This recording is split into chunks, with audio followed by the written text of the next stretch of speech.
Okay. I was hoping not to make this video, but I'm going to make it anyway. Sometimes you got to get things off your chest, sometimes you got to say things even if they're not that great to say. But I might have mentioned this character before. I'm going to mention him again. I won't say who they are directly, I rarely do. But those of you who actually have brains will probably work it out in due course. There's a character there who... oh, they had a go at an Australian troll a while back, you know.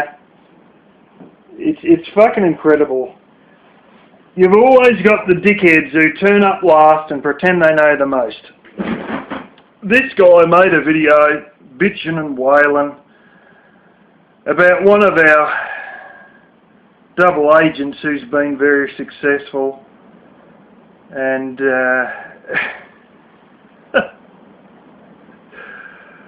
and now they're basically the tip of the spear of fighting against Elvis, and if it wasn't for them, and I'm pretty certain they said for them and them alone, there'd be a lot more people donating to Elvis. So let's have a little bit of back history. I fear this person is not much smarter than Elvis. They seem to view everything on a direct face value, on a one-to-one ratio, and if I went like this, they may indeed say, well, if I rather went like that, they may think I've only got 4 fingers until they find out, no, here's another one. Oh, it's your thumb, whatever, you know what I'm talking about.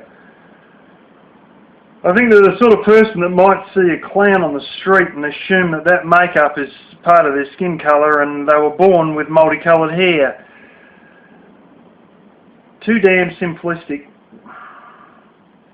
I think they're the sort of person that if they were in a war zone with the US Army, the first thing they would do is shoot all the CIA agents, shoot all the special forces, the, you know, Delta and Rangers, and then shoot all the partisans that were fighting on their own side because, well, you're not in the US Army, so therefore you must be the enemy, so we're just going to shoot everybody who isn't in the US Army, regardless of the fact they may be fighting on the same side as us. It's remarkable how they sort of think they're the tip of the spear, but they're 5 years late. They're not the tip of the spear, they're like 100 people behind. They think they're the engine, in fact they're the exhaust pipe. They're at the very back and all they're doing is spewing a lot of shit. It's phenomenal really how some people like this sort of think that they're getting somewhere and they're just clearly not. And so let's go into a little bit of back history. They've come on the scene probably about 6 months ago. I doubt it's any more than a year, but on a serious note, about 6 months ago. They have a fairly reasonable following because of another organisation they're involved in their personal life that they've been heading for quite a number of years. And honestly, if they were in this country, they'd have trouble heading the local lawn bowls. Yeah. It's phenomenal, you know. They've come in 6 months ago and it's almost like, you ever had a 3-year-old and you show the 3-year-old a photo of the family, and you might have seen this and you might experience it yourself if you got kids, and they're not in the photo because they're not born, and they cannot comprehend why they're not in the photo. Where am I? What was I doing? Why wasn't I in the photo? How come I'm not there? Because in the mind of a 3-year-old, if they're not in a photo taken before they were born, they can't understand it. Because in their mind, the world didn't exist in a time before they were born. This guy's not a great deal different. He's not a great deal different. He's come in the last 6 months or so, and he's one of a number of Von Helton trolls. Now, about 2.5 years ago, we had a number of nomadic fanatic trolls come on board, and, you know, Stickers and a number of others were nomadic fanatic trolls, and they got onto Elvis Travels, as these Von Helton trolls have earlier on, or more recently, rather. Before that, there was the trolls of someone who should be known as TR, and I would be one of them, along with Tony Mullins and Seeds to Freedom and someone else. Some of you may know as Signature EMR, and some of us know as Jeff Tower. And, well, you know, there's even, well, JT, he was more a nomadic fanatic follower, and he sort of come along the same time that Stickers did. And most of us have been around about 3 years. And then there was people right back, Boris Zoloff, Jeremy Hopper, Sly Tiger, and they've been involved for about 5 years. I think they've been there from the very start. But, you know, multiple groups of people who have been involved in fighting other e-beggars have found their way to the fat man in the van. And it's just stupid to see somebody who doesn't understand tactics, you know, and is more interested in pretending that they're getting somewhere, or believing, rather, that they're getting somewhere by taking out the same people that are fighting on the same side as them, because they're too daft to realise what a double agent is. See, the trouble is, you can't really be effective at fighting Elvis if you're not any smarter than him. And see, that's the trouble with taking things on a direct face value as they are. It shows a lack of understanding tactics.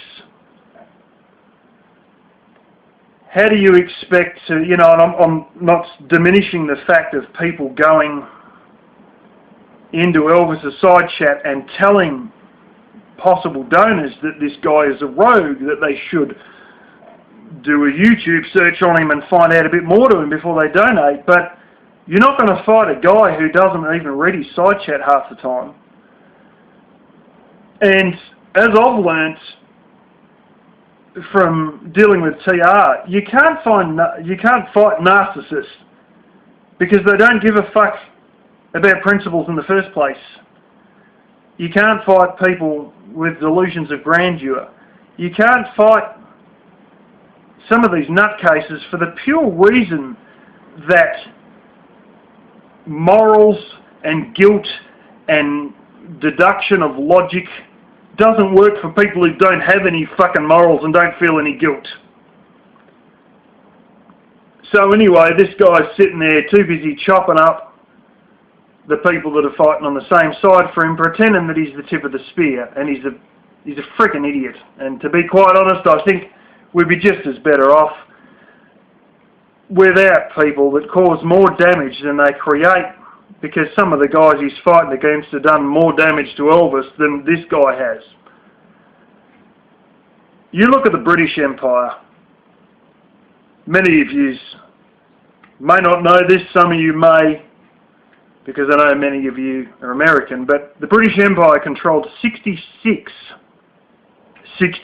countries, 24% of the surface of the earth, and 27% of the world's population.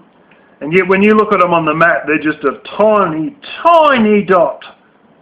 Germany is like fucking 4 or 5 times the size than England.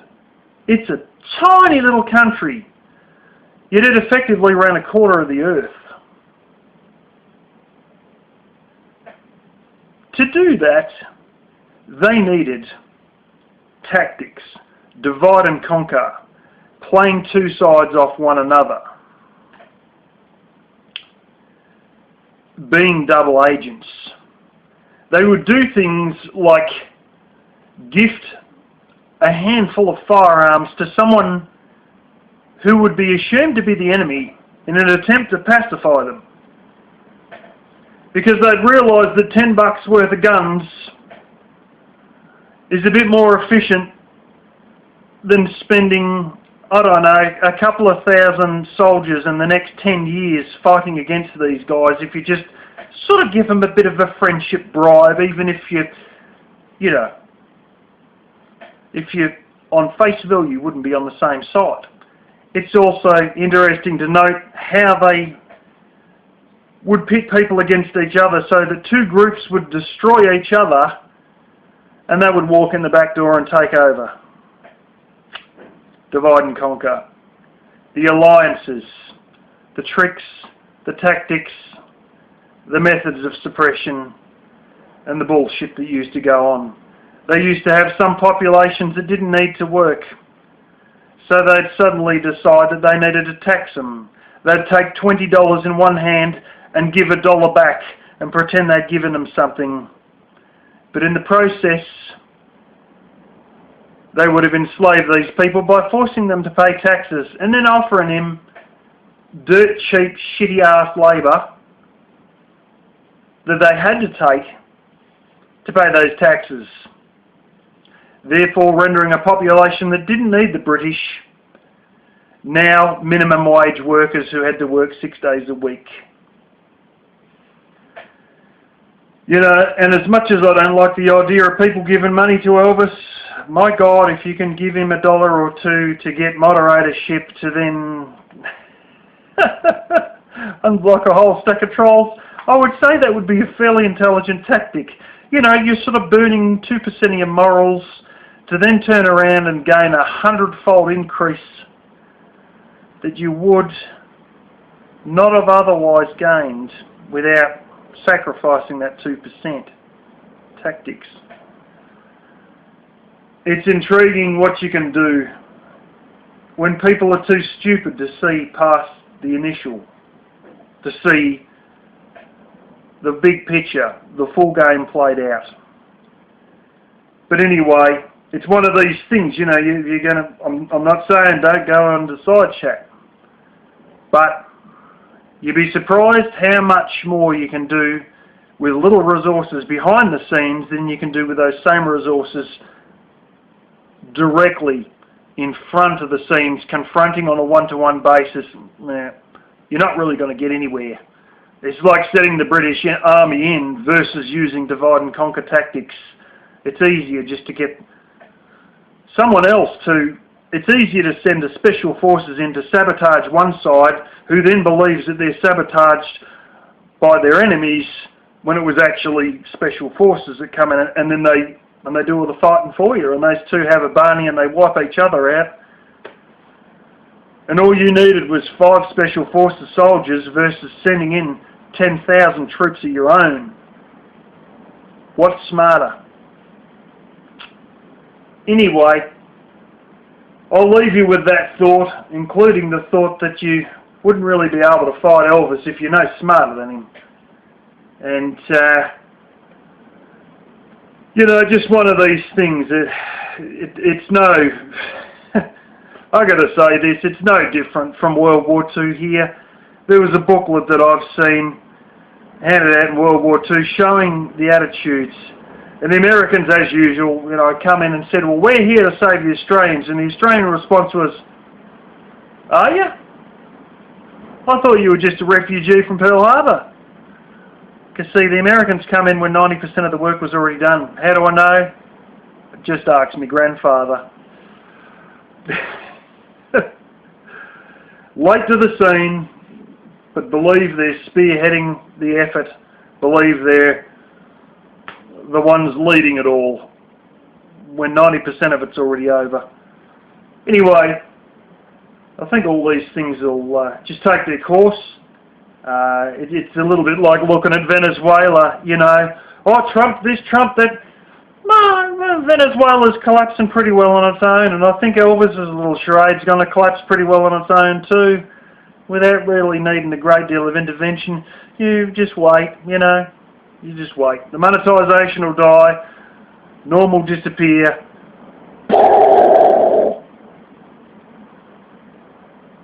and it'll all hit the deck and it'll be all over.